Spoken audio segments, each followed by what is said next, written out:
I would think that anybody who could climb the world's tallest buildings would have to be considered some sort of a legend. I would like to think that his climbing the building was definitely a tribute to the spirit, to the essence, to the heroism that is Spider-Man. SpiderDan's next objective was the 100-story summit of Chicago's John Hancock Center. He enlisted trainer Tony McGuire to help him prepare for the climb. I came on to teach him what I had learned being a gymnast so he could be stronger in all the different things he was trying to do. Dan realized that suction cups wouldn't get him to the top of the Hancock.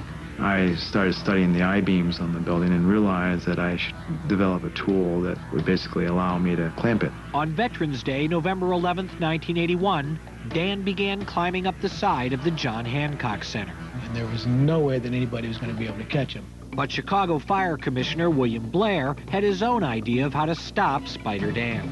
I look up, and to my horror, I couldn't believe it, but I could see this guy with a fire hose, aiming it right at me.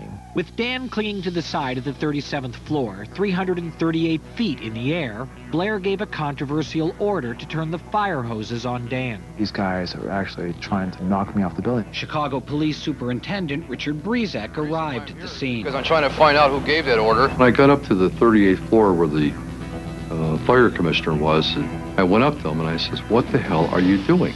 And he proceeded to explain to me that Goodwin uses suction cups, and they were trying to make it difficult for him to go up. But Dan wasn't using suction cups. He was clamped onto the side of the building. If he had been on suction cups, he probably would be dead right now. I thought for sure he was a goner a couple times. I really thought that this was it, that I was going to die, but I wanted to die at least fighting for it.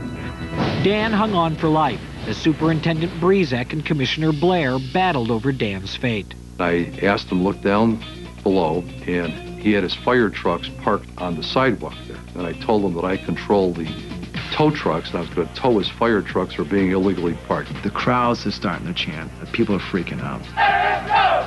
Let him go! At that point, Superintendent Brezek read a court order prohibiting Dan from climbing any further. But Dan ignored the order, and Mayor Jane Byrne was called in to settle the high-rise, high-profile problem. As I pulled up, there was a huge crowd on the east side of the Hancock, and I thought, boy, what a mess. And I rode up, looked out the window when I got there, and perched like a bird right beneath me was Dan. This lady's head popped out through the window, and it turned out it was the mayor of the city. I said, "Do you realize you're breaking a law?" "Yes." I said, "Are you willing to go up at your own risk with no culpability to the city?" "Yes." And I thought, that's it. Go. And there he goes. Nearly 6 hours after he began, Dan Goodwin conquered the John Hancock. He was promptly arrested. When we brought him out onto the street from inside the Hancock building, the crowd control problems arose again. Primarily young women breaking through the police lines, wanting to go touch him, kiss him. He was a celebrity. Dan was fined for contempt of court, but he still had buildings to climb. 25-year-old, 155-pound Spider-Man Dan Goodwin versus the John Hancock. It was not his highest climb. He scaled all 110 stories of Sears Tower last Memorial Day. The Hancock is 97 floors tall. And it was not his first climb here. He tried the Hancock earlier this month. But it was his most dramatic climb. At first, things went smoothly. By 8 o'clock, he was at the 20th floor. By 9 a.m., he was pinned at the 37th floor, with water cascading over him. Water from Chicago firefighter hoses. And the reason why I'm here is because I'm trying to find out who gave that order, and we're trying to take control of the situation. Obviously, in your judgment, then, this morning was not handled the best way it could have been. It wouldn't have been my decision, I'll tell you that. You're going to find out who gave the order? We'll find out who gave the order, and I think that this thing has to be settled as to what's more appropriate as to how to deal with the situation. That order came from Fire Commissioner William Blair. Police Superintendent Brezek disagrees with you on that. That's his right. This is America, isn't it? Said it was dangerous, was very upset that that water was sprayed. That's his opinions, not mine. You still stand by the right. actions? I think so. I think that he has taken a terrific risk and I think he's setting a bad example for an awful lot of kids. And somebody is going to try this someday that isn't nearly as capable as he is, and it's going to be dangerous. You wish he would be stopped? I wish he would stop doing this, because it's only a matter of time until somebody tries to do it that's not as capable as he is. Finally, Mayor Byrne arrived to unblock the physical and political impasse. She negotiated with Spiderman, Breezick, and Blair, and the climb went on. Spiderman got a coat and was told to tap his head 3 times if he needed assistance from the city.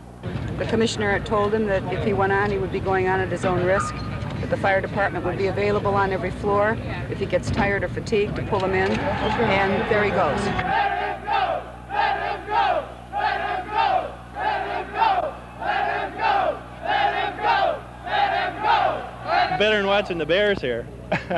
And the Cubbies. More interesting. Definitely, definitely. By noon, thousands had gathered on the street below, inside buildings across from the Hancock, and inside the Hancock itself to watch the climb. Spiderman seemed unperturbed, but the question remained about the purpose of this 3rd high climb in Chicago. And although the equipment is crude and is slow and dangerous, I think that if I had cooperation in the insurance company and building owners, that we could develop equipment that could be used very quickly and very safely and save lives in case there was a major fire in one of these major buildings, such as the John Hancock. His hero, Spiderman, Dan felt that he had a responsibility to make the world better. Not that I thought of myself as Spider-Man, I thought of myself being in a unique position where I could actually influence and make some changes. With great power comes great responsibility. The lesson of Spider-Man, if there is one, is if you are able to do something that will do good, that will help people, you damn well ought to do it.